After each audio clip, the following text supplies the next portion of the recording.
right, so now we see how that works out. So again, you can just use any of the formulas that we just came up with by just changing the original formula around using algebra. All right, you can use any of those to solve for an unknown variable in the work packet problems. It just depends on which variable you're trying to solve for. All right.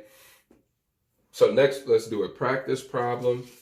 So we will do practice problem 2.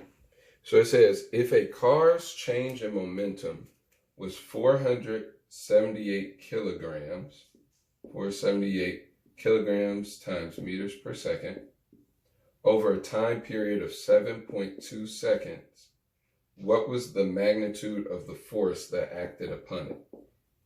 So we write down the measurements they give us, and then we always write a question mark because we don't know what we're looking for yet.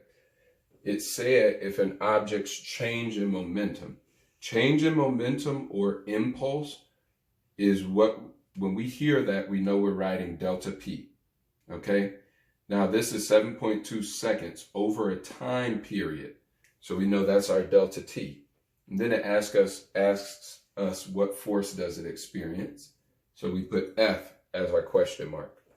All right, so now I know my equation is delta P equals F times delta T. Right now I'm supposed to get F by itself because that's what I need to solve for. So you can look at some of the algebra we just did. I'm going to divide by delta T on both sides. And that gives me delta P over delta T equals F. All right, so now I'm set to plug in everything and solve. So delta P over delta T is equal to 478 kilograms times meters per second divided by 7.2 seconds. All right, so now let's divide those numbers and see what